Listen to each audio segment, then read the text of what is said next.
Mr. Harrison Thorne lived in a world built on numbers, deals, and a deep-seated belief that everyone had a price. His reputation in the business world was legendary, not just for his staggering wealth, but for his ruthless efficiency. He saw every interaction as a transaction, every smile as a hidden agenda, and every kind word as a precursor to a request. Thorne trusted no one, especially not those who depended on him for their livelihood. He believed human nature was inherently selfish, and he had countless anecdotes, real or imagined, to back up his cynical view. His estate, sprawling across acres of manicured lawns in the exclusive suburbs of the United States, was a testament to his success. The mansion itself was a marvel of modern architecture, all glass, steel, and clean lines, filled with museum-quality art and custom-made furniture. Yet, for all its opulence, the place felt cold, vast, and utterly empty. Echoes seemed to linger in the high-ceilinged rooms, reflections of a life lived in isolation, despite the constant hum of unseen technology maintaining its perfect environment. Thorne rarely entertained, and when he did, it was purely for business, never for pleasure. His personal life was as barren as a desert, a stark contrast to the lush gardens outside his floor-to-ceiling windows. The previous maid had left suddenly, a mere 2 weeks prior. Thorne hadn't cared much for her, finding her a bit too chatty for his liking. He'd found a misplaced antique pen, a small, insignificant thing, in a drawer where it didn't belong, and immediately assumed the worst. He didn't confront her, didn't even mention it. He simply had his assistant inform her that her services were no longer required. It was a minor incident, barely a blip on his radar, but it solidified his conviction. People, given the chance, would always take advantage. It just confirmed his worldview, another piece of evidence for his cynical ledger. Now, he needed a new housekeeper.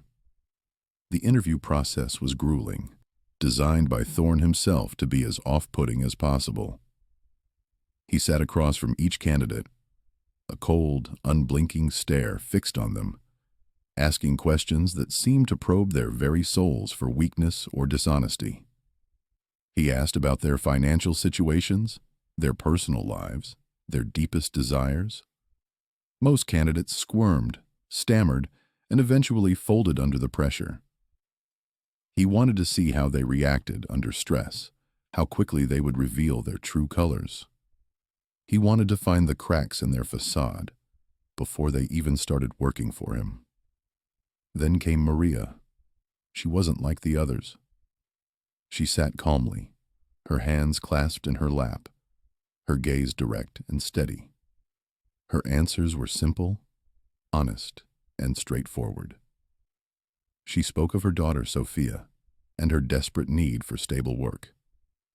Her references were impeccable, glowing with praise for her diligence and integrity. Thorne still felt a familiar prickle of suspicion, a voice in his head, whispering that it was all an act.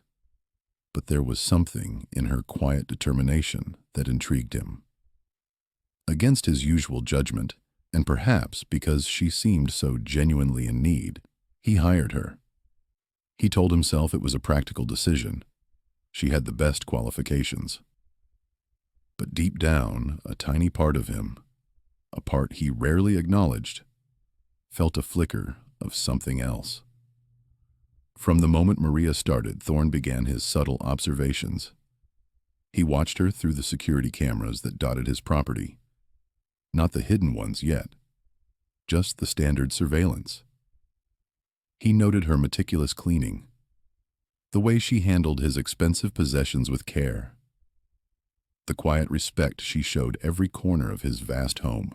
He listened to the hushed conversations she had with the few other staff members, the gardener, the occasional repairman. He looked for any sign of laziness, any hint of resentment, any flicker of greed in her eyes. he found nothing. She was diligent, quiet, and efficient. Yet his deep-seated mistrust persisted. He couldn't shake the feeling that beneath the calm exterior, there lurked the same selfish motives he believed everyone possessed. He needed to be sure. He needed to test her, to push her, to see if her integrity would hold when faced with a real temptation. The idea for the test began to form slowly in his mind.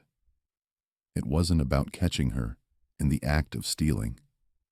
It was about proving his point, proving that his cynical worldview was correct, that people were predictable, and that everyone, eventually, would choose self-interest over honesty.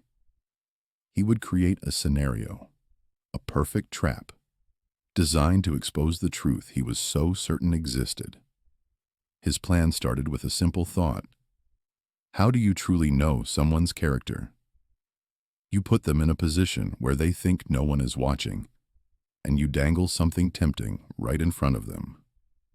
The stage was set, not just for Maria, but for Thorne himself, though he was far too blind to see it. Thorne's mind, once a whirlwind of business strategies, now focused with chilling precision on this new project, the ultimate test of human character. He spent days researching, not market trends or investment opportunities, but surveillance technology. He wanted something tiny, undetectable, something that could blend seamlessly into the opulent background of his mansion. He settled on a microscopic camera, no bigger than a button, with a long-lasting battery and a wireless feed that would stream directly to a discrete monitor in his personal study. The order was placed under a shell company, delivered to a remote warehouse, and personally retrieved by Thorne himself. Every step was taken with the same meticulous planning he applied to his most complex financial maneuvers. The installation was a delicate operation. He chose the grand living room, a space Maria cleaned thoroughly every day. Specifically, he picked a small, ornate clock on the mantelpiece, a piece of decor so familiar it was practically invisible. The camera was embedded almost perfectly into one of the clock's intricate carvings, its tiny lens aimed directly at a polished antique side table nearby. He tested the feed, adjusting angles, ensuring clarity. The image on his screen was crisp, showing every detail of the room, every dust motes dancing in the sunlight. He felt a thrill, a cold satisfaction, as he watched the empty room, waiting for his experiment to begin. Next, he needed the bait. It couldn't be something too obvious, like a wad of cash, which might seem like an overt trap. It had to be something valuable, yet easily overlooked, something that could genuinely appear to have been misplaced. After much deliberation, he chose a rare, uncashed bearer bond tucked inside a folded aged letter. It represented a substantial sum, enough to change someone's life, but to the untrained eye, it might just look like old paperwork. He made sure the letter was slightly exposed from the bond, hinting at its age and potential significance without screaming, "treasure." This wasn't about catching a common thief.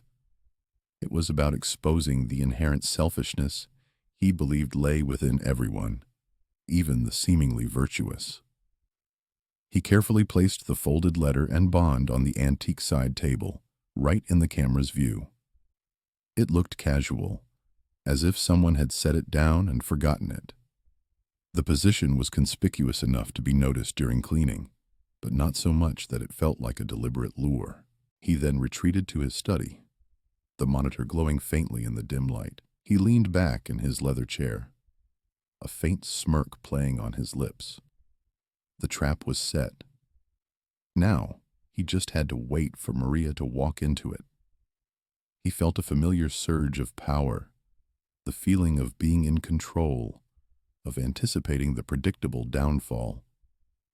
Maria arrived the next morning, her usual quiet self. Thorne watched her on the screen as she moved through the house, a silent, efficient presence. She started her routine, dusting, polishing, straightening.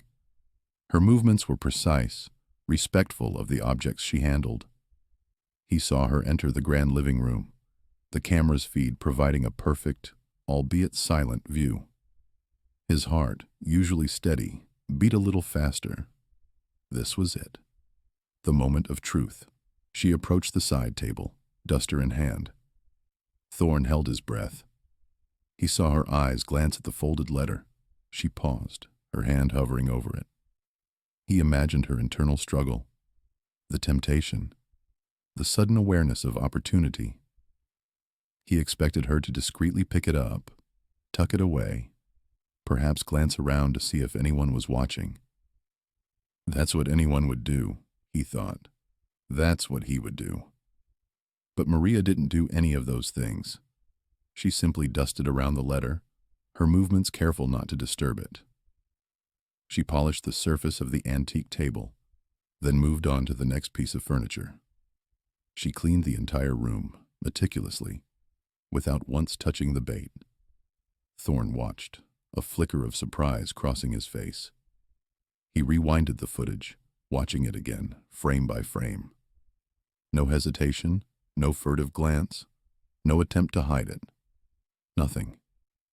He dismissed it. She was being cautious, he decided. She knew she was being watched, perhaps by the standard security cameras, or maybe she just had a strong sense of propriety. She was smart, playing it safe. He told himself it was just a matter of time. The temptation was still there, waiting. He left the bait in place, convinced that eventually her true colors would show. He would just have to be more patient. His cynical worldview, so deeply ingrained, wouldn't allow for any other explanation.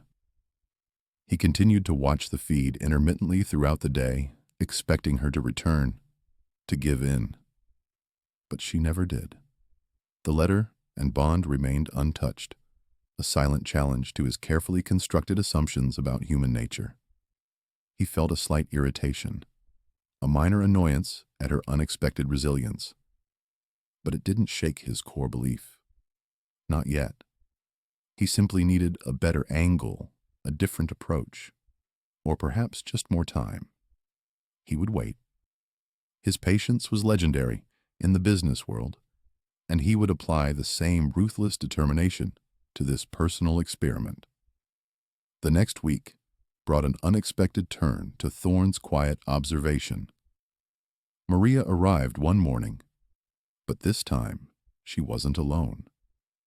Walking beside her, holding her hand, was a small girl, no older than 7 or 8. This was Sophia, Maria's daughter.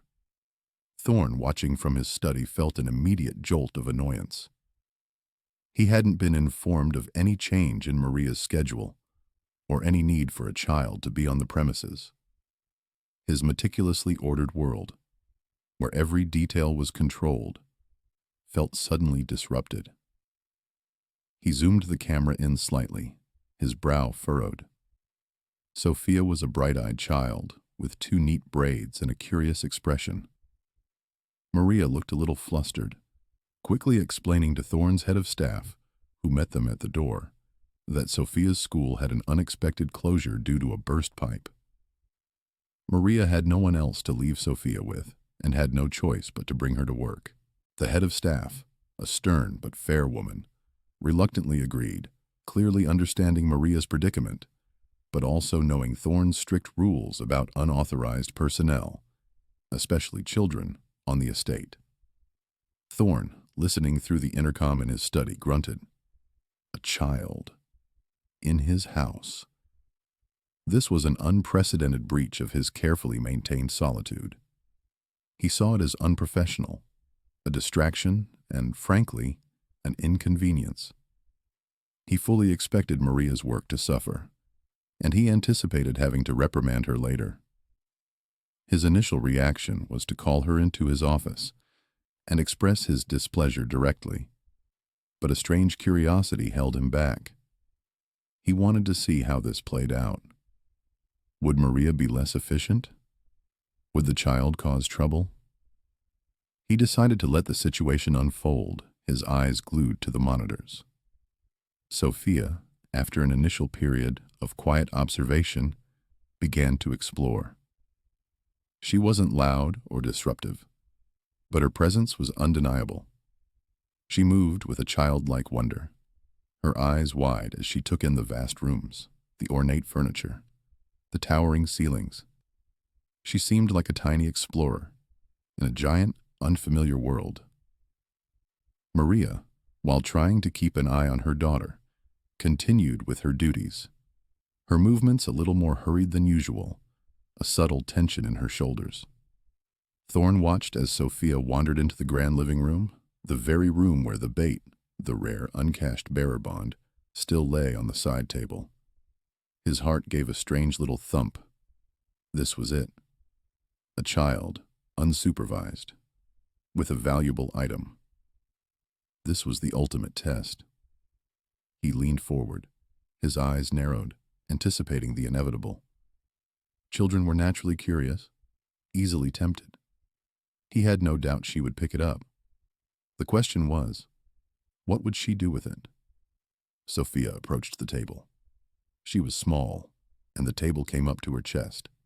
She had to stand on her tiptoes slightly to see the top. Her small fingers reached out, not with a grabby motion, but gently. She picked up the folded bond. Thorne's breath hitched. He watched her intently.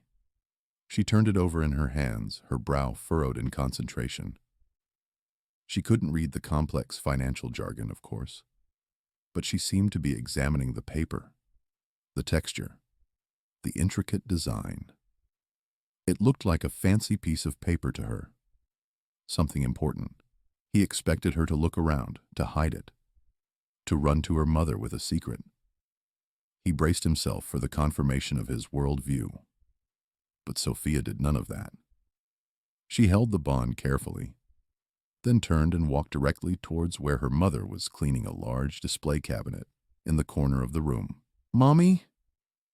Sophia's voice was small but clear, and Thorne could hear it through the camera's audio feed. "I found this. It was on the table. It looks important. Whose is it?" Maria turned, a duster in her hand. She took the bond from Sophia, her eyes widening slightly as she recognized the official-looking document. She glanced at the table where it had been, then back at Sophia. "Oh, Sophia, that's very observant of you," Maria said, her voice soft and warm. She knelt down, bringing herself to her daughter's eye level. "This must belong to Mr. Thorne. It looks like a very important paper. We must always return things we find, especially if they look important, okay? It's the right thing to do." Sophia nodded, her expression earnest. "Okay, Mommy, I just wanted to make sure it didn't get lost." Maria smiled, a genuine, loving smile. She gently squeezed Sophia's hand. "You did very well, sweetie. Let's put it on his desk later so he sees it." She placed the bond carefully on a higher shelf, out of Sophia's reach, but still in plain sight, clearly intending to make sure it was returned to Thorne at the appropriate time. She then resumed her cleaning, and Sophia, satisfied, skipped off to look at a large painting on the wall. Thorne, in his study, felt a jolt that was far more profound than mere surprise. He replayed the footage. Sophia's innocent question, Maria's gentle praise. The simple act of returning the item without a second thought. There was no greed, no cunning, no attempt to hide or keep. Just pure, unadulterated honesty. It directly contradicted everything he believed about human nature, about temptation, about the inherent selfishness he thought lay beneath every surface. He felt a strange, unfamiliar sensation in his chest, a mix of bewilderment and something else, something akin to shame. The test had been designed to prove his cynicism, But it had, instead, revealed a flaw in his own perception. The little girl, with her simple act, had thrown his entire world into momentary disarray. He watched Maria and Sophia, no longer with suspicion, but with a growing, unsettling sense of having misjudged everything. Thorne replayed the footage of Sophia and Maria several times. Each time, the outcome was the same. A small child found something valuable, then immediately took it to her mother. The mother, without hesitation, praised the child for her honesty and made plans to return the item to its rightful owner. There was no sly glance, no whispered conversation, no attempt to pocket the bearer bond. It was just a straightforward act of integrity. Thorne searched for any hint of a hidden motive, a subtle signal between mother and daughter that he might have missed. He slowed the playback, zoomed in, but found nothing. Their faces were open, their actions transparent. This forced him to rethink his entire framework for understanding people. For decades, he had built his empire on the assumption that everyone had a price, that every seemingly good deed was merely a cover for self-interest. He had seen it in boardrooms, in political arenas, even in his own family. Betrayal and ambition were the bedrock of his reality. Yet here was a small girl, completely oblivious to the value of what she held, doing the right thing simply because it was the right thing. And her mother, a woman who clearly worked hard for every penny, reinforced that lesson without a moment's thought for personal gain. He found himself watching Sophia more closely in the days that followed, not through the lens of suspicion, but with a new, almost scientific curiosity. He wanted to understand what made her different, what nurtured such an unblemished sense of honesty. Sophia, unaware of the hidden eyes on her, continued to be herself. She would hum little tunes as she played quietly in the garden while her mother worked. She drew pictures with crayons Maria kept in her work bag, sometimes showing them to the other staff members, who always responded with warm smiles. Her laughter, a clear, bell-like sound, occasionally drifted through the usually silent halls of the mansion. Thorne noticed how her presence subtly shifted the atmosphere. The other staff, usually reserved and quietly efficient, seemed a little more relaxed when Sophia was around. A gardener might offer her a flower, the cook might sneak her a small cookie, and even the stern head butler would offer a rare, small smile in her direction. Her innocent joy was like a tiny, persistent ray of sunshine pushing through the heavy curtains of his isolated world. His mind was a battlefield. His deeply ingrained beliefs fought against the undeniable evidence presented by a child. He felt a strange unease, a discomfort that gnawed at him. It was a feeling he hadn't experienced in a very long time. Guilt. The hidden camera, once a tool for validation, now felt like a heavy weight, a symbol of his own deceit. He had deliberately set a trap, an ugly, cynical trap, for a woman and her child who had shown him nothing but respect and honesty. Maria, meanwhile, continued her duties with unwavering dedication. Thorne watched her through the camera, searching for any slip-up, any moment where her integrity might waver. He saw her carefully handling priceless artifacts, meticulously cleaning rooms, always focused, always diligent. She never lingered, never seemed to covet anything. She worked with a quiet dignity that was almost unnerving in its consistency. He had set out to expose her, but all he had exposed was his own prejudice. He found himself thinking about his own past, something he rarely did. He remembered the sting of his first major business betrayal, the cold calculation in the eyes of a supposed friend who stole his ideas. He remembered the countless times people had tried to take advantage of his wealth, to manipulate him. Each incident had added another brick to the wall of cynicism he had built around himself. He had come to believe that trust was a weakness, that generosity was an invitation for exploitation. He had convinced himself that expecting the worst from people was simply being realistic. But Sophia and Maria, with their simple, honest interactions, were chipping away at that wall, revealing the emptiness he had created within. The test had backfired spectacularly, not by proving his theories, but by exposing their hollowness. He started to feel a deep, uncomfortable shame for his actions. The metallic taste of regret was growing stronger in his mouth. One afternoon, Sophia, with her usual unburdened curiosity, noticed a small, injured bird fluttering weakly near the edge of the large, manicured garden. Its wing was bent at an odd angle, and it chirped faintly, a sound of pure distress. Without a second thought, Sophia knelt down, her small hands gently cupping the tiny creature. She didn't recoil from its fear or its dirt.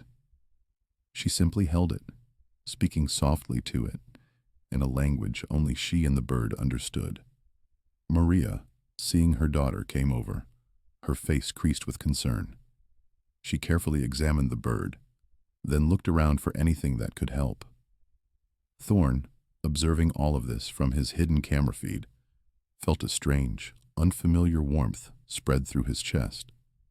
He saw Maria calmly instruct Sophia to stay still while she fetched a small box and some soft cloth. Together, they made a makeshift nest, placing the bird inside with tender care. Sophia then sat beside the box, humming a quiet tune, her innocent belief that her song could heal palpable. It was a simple act, a small kindness towards a creature that offered nothing in return. Yet it resonated deeply within Thorn. He had spent his life dealing in transactions, in give and take, in profit and loss. This was different. This was pure, unadulterated empathy. This small scene, more than any other, began to chip away at the last vestiges of his hardened exterior. He found himself feeling something akin to affection for Sophia, a genuine concern for her well-being, and an unexpected respect for Maria's quiet strength and compassion. It was a sensation he hadn't allowed himself to feel in decades. A flicker of something human, something tender, ignited within him. He realized that Sophia's innocence was not a weakness to be exploited, but a rare and beautiful thing to be protected. The hidden camera, once his instrument of control and suspicion, now felt like a lead weight in his stomach. It was a constant reminder of his deception, a symbol of his deep-seated mistrust, and it had become a source of profound shame. He pictured Maria's face if she were to discover it, the betrayal, the hurt. He imagined Sophia's innocent eyes, suddenly clouded with confusion and sadness. The thought was unbearable. He knew, with a sudden, urgent clarity, that the camera had to go. It was a relic of a past version of himself he no longer wanted to be. He considered the fallout, the potential explosion. If Maria or Sophia were to stumble upon his little surveillance operation, the damage would be immense, irreparable. He would not only lose Maria's diligent service, but he would also lose the quiet, unexpected joy Sophia brought into his desolate mansion. He would lose the chance to see that genuine kindness again, to feel that unfamiliar warmth. He realized he was risking something far more valuable than a few dollars or a misplaced antique. He was risking a fragile connection to humanity, a connection he hadn't known he craved until it began to form. His interactions with Maria began to shift, albeit subtly. He couldn't bring himself to be overtly friendly, not yet, but the sharp edges of his usual reserve began to soften. Instead of his typical curt nod, He might offer a fractionally longer glance, a flicker of something almost akin to acknowledgement in his eyes. He found himself almost, but not quite, smiling when Sophia's laughter echoed through the house. He even caught himself about to ask Maria how the little bird was doing before catching himself, the words dying in his throat. The old habits of aloofness were deeply ingrained, but they were weakening. An internal debate raged within him. Should he confess? Should he reveal his shameful secret and face the inevitable scorn and hurt? Or should he simply remove the camera, erasing the evidence, and pretend it never happened? The idea of confessing filled him with dread. He imagined Maria's righteous anger, her pain. He had never been good at apologies, and the thought of laying bare his cynical motives was almost physically painful. But the thought of carrying the secret, of continuing to deceive them, was becoming equally unbearable. The shame was a constant companion now, a bitter taste in his mouth. He knew he couldn't let it stand. The camera was a barrier, a wall between him and the potential for something he hadn't realized he was missing. Driven by a desire to preserve the newfound, fragile peace that Sophia's presence had brought, and an overwhelming sense of shame for his actions, Thorn made a decision. He would remove the camera. He would dismantle his own trap. He didn't know yet if he would confess, but the first step was to eliminate the instrument of his deceit. He had to act. The next time Maria and Sophia were away from that area, he would go in and take it down, hoping he could do so without being seen. He felt a strange mixture of relief and trepidation. The relief came from the decision to undo his wrong, the trepidation from the unknown consequences that lay ahead. He knew this was just the beginning of a much larger, more difficult journey. The test had not been for Maria and Sophia, but for himself. And he was failing it miserably. The opportunity presented itself a few days later. Maria had taken Sophia to a nearby park, a rare afternoon off for them both. Leaving the mansion quieter than usual, Thorn saw his chance. He moved with a purpose he hadn't felt in a long time, heading towards the study where he had installed the tiny, almost invisible lens. His heart hammered against his ribs, a mix of anxiety and a strange kind of liberation. He felt like a thief, but one trying to undo his own crime. He entered the opulent room, his eyes scanning for the exact spot. He remembered the precise angle, the way he had meticulously tucked it away behind a decorative molding. He reached up, his fingers fumbling slightly, the metal cool against his skin. He almost had it.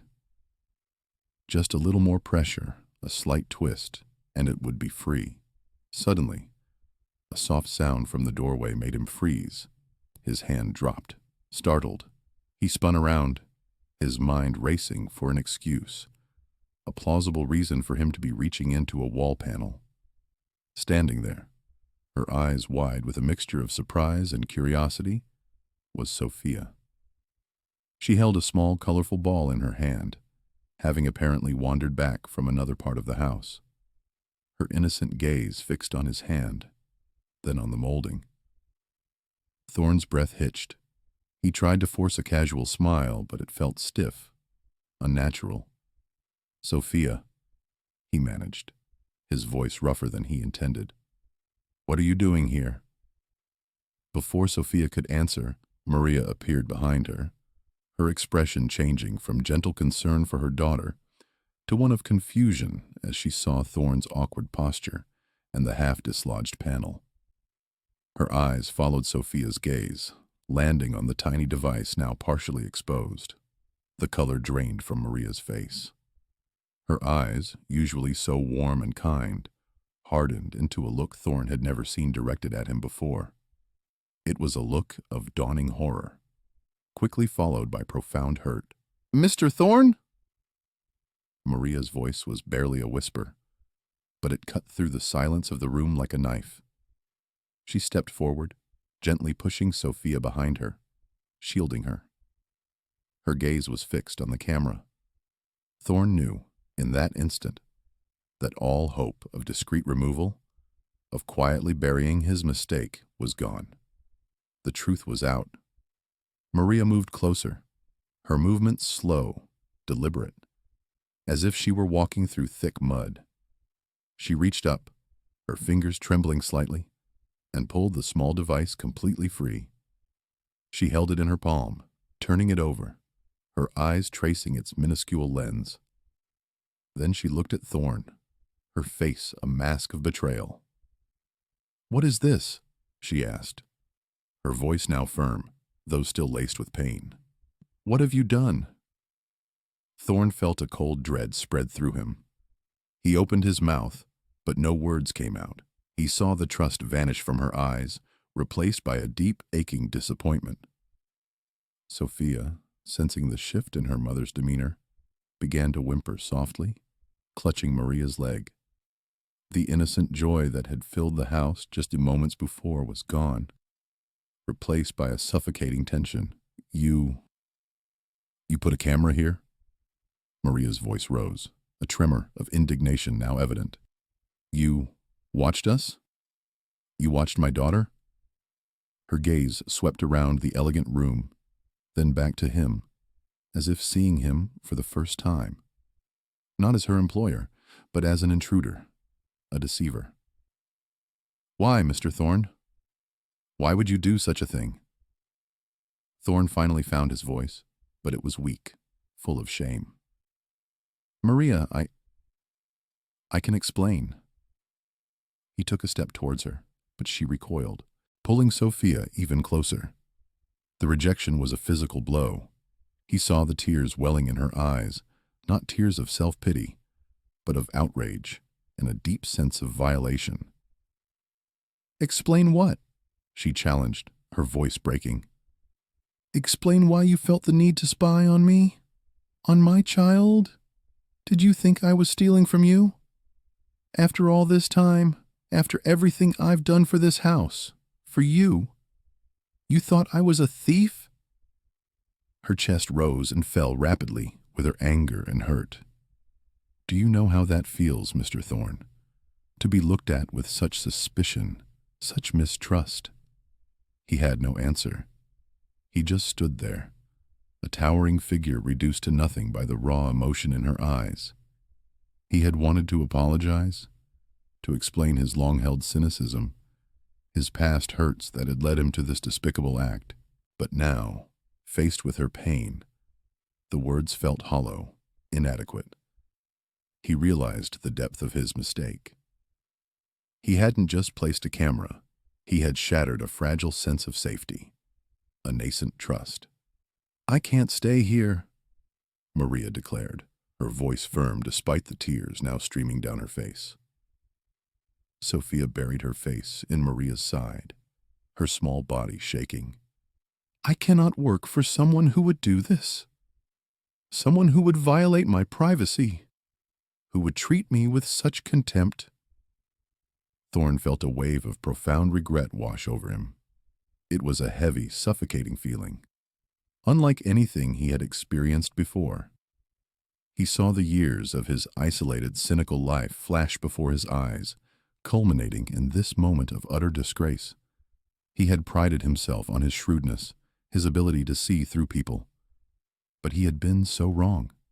He had tested her, and in doing so, he had failed himself, spectacularly. "Maria, please," he pleaded, his voice raspy.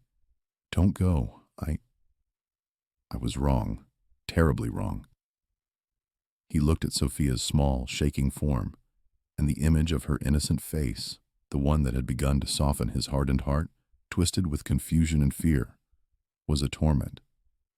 He had not only hurt Maria, but he had frightened a child. "Trust, Mr. Thorne," Maria said, her voice now quiet but firm, "is everything, especially when my daughter is involved. How can I trust you now? How can I bring her back to a house where we are secretly watched? She clutched the small, offending device in her hand, a symbol of his deceit. I need to protect her, and I can't do that here. He watched, helpless, as she turned, pulling Sophia gently but firmly from the room. The sound of their retreating footsteps echoed in the vast, suddenly empty space. Thorn was left alone, surrounded by the opulence he had built, but feeling poorer than he had ever been in his life. The weight of his actions, the full devastating impact of his cynicism, crashed down on him. He had driven away the very people who had, in their brief presence, started to thaw his frozen heart. He understood then that the test had never been about them. It had been about him all along, and he had failed it miserably. He was alone again, truly alone, and it was entirely his own doing. The silence after Maria and Sophia left was deafening.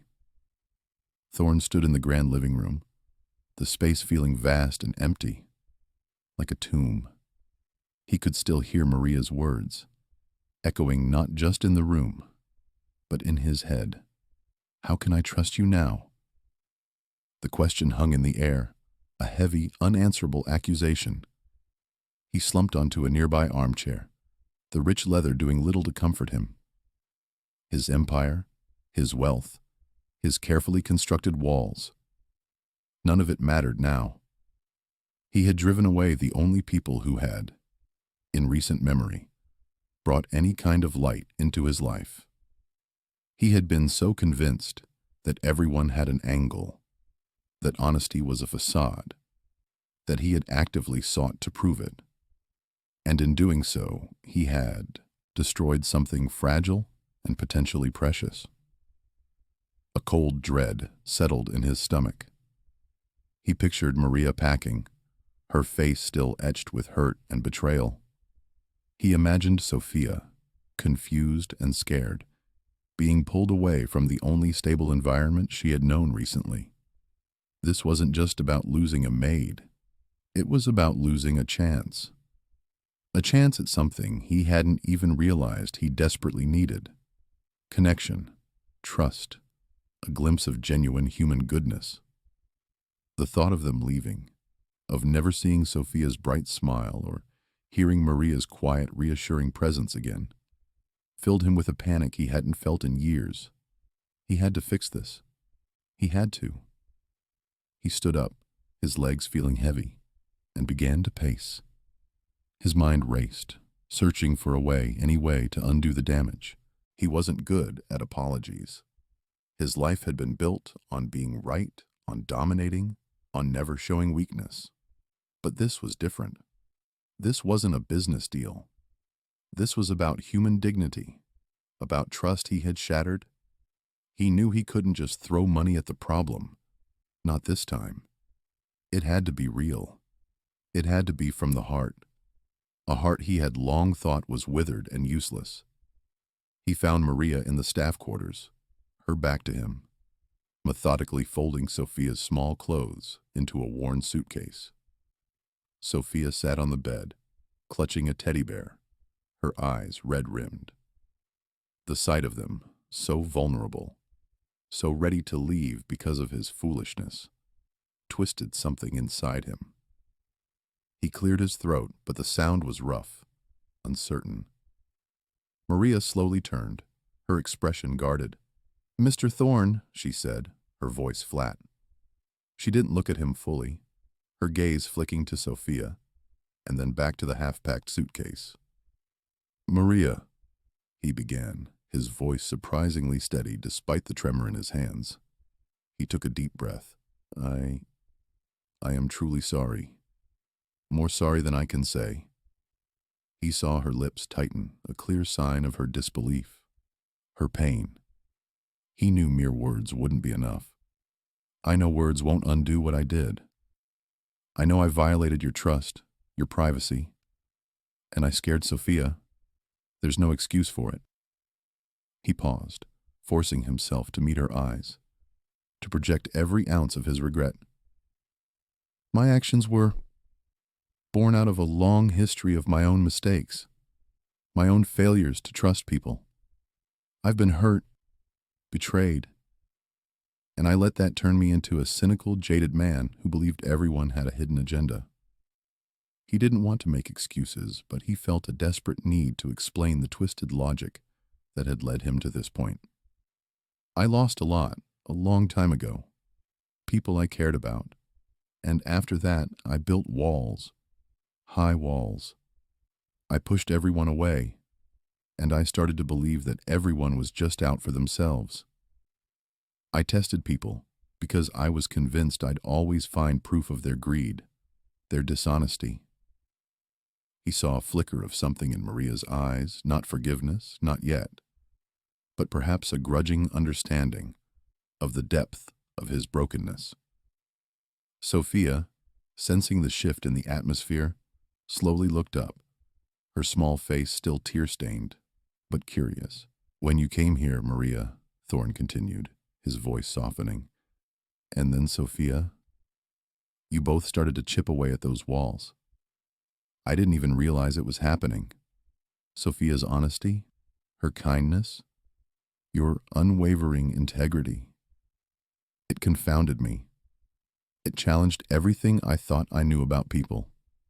And instead of embracing it, I reacted like a coward. I ran to my old, destructive patterns. I tried to prove my cynicism right because it was easier than admitting I might have been wrong all along." He looked at the hidden camera, still clutched in her hand, a stark reminder of his unforgivable act. That camera, it was a mistake. A terrible, unforgivable mistake, and I regret it more than anything I've ever done. He took a step closer, his hands open, a gesture of surrender. "I don't expect you to forgive me immediately. I don't even expect you to stay. But I had to tell you this. I had to tell you that what you and Sophia showed me, it changed something in me, something I thought was long dead." Maria remained silent for a long moment, her gaze searching his face. She saw the raw honesty in his eyes, the genuine pain. This wasn't the arrogant billionaire she had known. This was a man stripped bare, vulnerable, admitting his failings. It was hard to reconcile with the cold, distant employer. Then Sophia, in her innocent way, broke the tense silence. "Mommy, is Mr. Thorne sad?" she asked softly, her voice small. Maria looked down at her daughter, then back at Thorne. Sophia's question, so simple and direct, cut through the layers of hurt and anger. It reminded Maria that even the most powerful people could feel pain, could make mistakes. She saw the truth in Thorne's eyes, not just regret, but a deep, unfamiliar sorrow. He wasn't just saying he was sorry, he was showing it. "I know I can't buy your forgiveness," Thorne said, sensing her hesitation and Sophia's innocent plea. "But I want to make amends, not as a bribe, but as a genuine gesture of responsibility for the distress I've caused you both. I want to ensure that you and Sophia are taken care of, whatever you decide. I will set up a trust for Sophia's education, and I will compensate you fairly for the emotional toll this has taken." He held her gaze.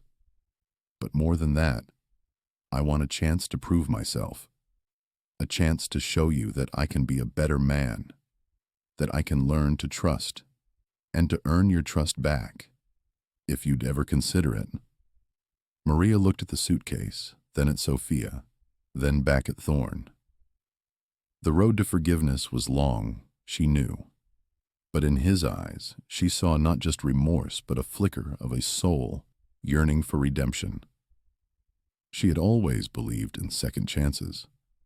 And perhaps, just perhaps, this jaded billionaire deserved one too. Maria took a deep breath, the weight of the moment pressing down on her. She looked at Sophia, who was now leaning against her leg, watching Thorne with wide, innocent eyes. The anger still simmered, a dull ache in her chest, but it was now mixed with a strange kind of pity and a cautious hope.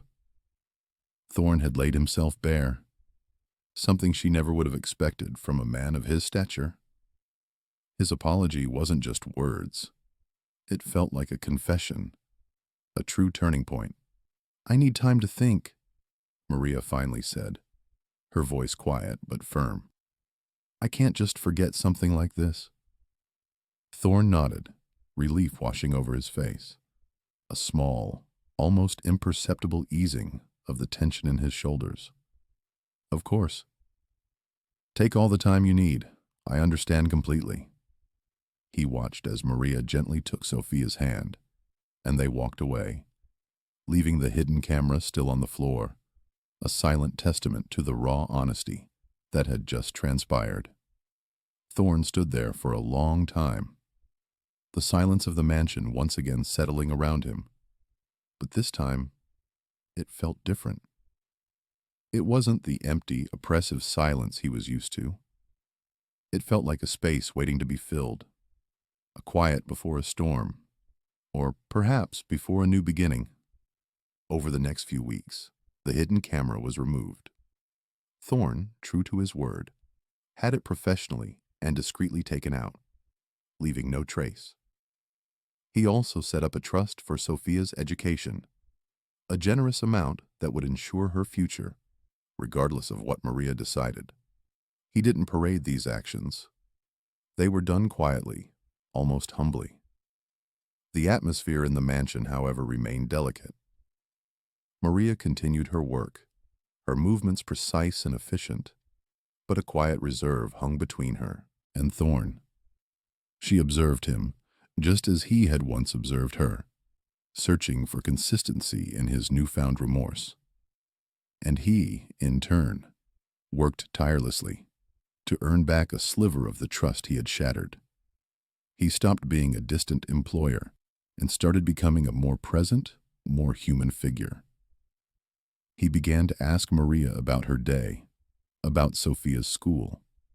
He offered genuine compliments on her work, not just as a formality, but with an earnestness that was new. He even started engaging with Sophia, occasionally reading her a short story when Maria was busy, or asking her about her drawings. He found himself genuinely enjoying her innocent chatter, her boundless curiosity. The mansion, which had always felt like a grand, empty shell, slowly, almost imperceptibly, began to fill with a different kind of energy. Sophia's laughter, once a rare and surprising sound, became a more regular melody in the vast halls. Thorn began to shed his cynical shell.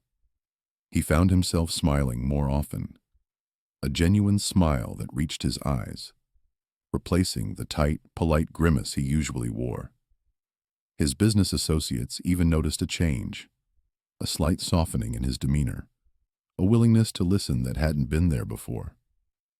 He started volunteering at a local charity, something he would have scoffed at entirely a few months prior, finding an unexpected satisfaction in helping others. One afternoon, Maria found Thorn in the library, not on his computer, but looking at a picture Sophia had drawn for him. A colorful, slightly lopsided drawing of the mansion with 3 stick figures holding hands. He looked up as she entered, a soft smile on his face. "She draws well, doesn't she?" he said, his voice gentle. Maria nodded, a small smile touching her lips. "She's very proud of her artwork. She told me she considers this place her second home." Thorn continued, his gaze drifting back to the drawing. "And you know, Maria, it's because of her, and because of you, that it finally feels like a home to me, too." He paused, then looked at her directly. "I know I still have a long way to go, but I want you to know how truly sorry I am, and how grateful I am that you gave me a second chance. You and Sophia have shown me what true wealth is. It's not in the money, or the power, or the grand house. It's in trust, in kindness, in connection. It's in people. Maria looked at the drawing, at the three stick figures, then at Thorn. The anger was gone, replaced by a quiet understanding and something else, a budding respect. He wasn't just saying the words, he was living them. He was transforming right before her eyes. "We all deserve second chances, Mr. Thorn," Maria said, her voice soft. "And you're proving you deserve yours." From that day forward, the relationship solidified into something more akin to a unique, unconventional family. Thorn continued to support Sophia's education and well-being, not as a duty, but as a genuine act of care. He spent more time with them, sharing meals, listening to their stories. The mansion, once a symbol of his isolation, became a vibrant space, filled with laughter, conversation, and the warmth of genuine human connection. Thorn's lesson was profound and lasting. He had sought to test human nature, and had, instead, been tested himself. He had learned that cynicism was a shield that kept out not just pain, but also joy, trust, and love. Sophia's innocent honesty and Maria's unwavering integrity had cracked that shield, allowing a new, kinder version of himself to emerge. The jaded billionaire had found redemption, not in grand gestures, but in the quiet, transformative power of a maid's daughter, and the simple, profound lesson of human kindness. The future, once bleak and solitary, now stretched before him, filled with the promise of genuine connection and a newfound purpose. It was a beautiful, unexpected new beginning.